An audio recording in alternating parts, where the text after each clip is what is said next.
Chapter 11. Oh, the Places You'll Go. The same year he wrote the Butter Battle book, Ted received a great honor, the Pulitzer Prize.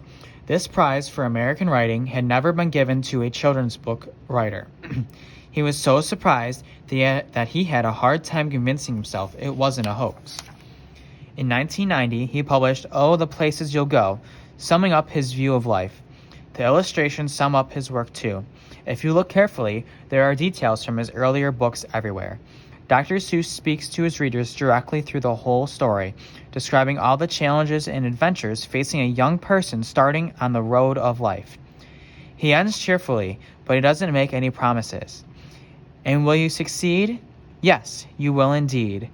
98.75% guaranteed. Ted realized this book would probably be his last. He was almost 86 years old. For most of his life, he had been a heavy smoker. He was never able to break the habit, even after his dentist found cancer in his mouth. Less than 2 years later, on September 24th, 1991, Ted Geisel died at the age of 87. One of the last things he told his wife was, "I've had a wonderful life. I've done what I had to do. I lived where I wished to live. I had love. I had everything." As Ted had wanted, he had no funeral and no grave, but people everywhere mourned him and remembered him with love. At Dartmouth, the students and teachers sat outside for 24 hours reading his books aloud. Even after Ted Geisel's death, Dr. Seuss lived on. During the course of his career, he wrote some 40 books. In 2001, when Publishers Weekly drew up a list of the top 150 best-selling children's books of all time, 24 were by Dr. Seuss. Ted's longtime agent estimated that Something by Dr. Seuss is the first book given to 1 out of every 4 children born in the United States.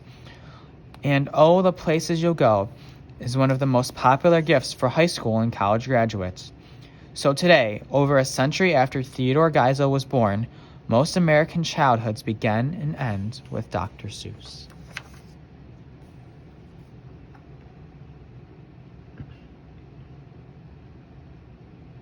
So these are timelines of Theodore Seuss Geisel's life, starting with when he was born on March 2nd of 1904, and going all the way to when he passed away on September 24th, 1991.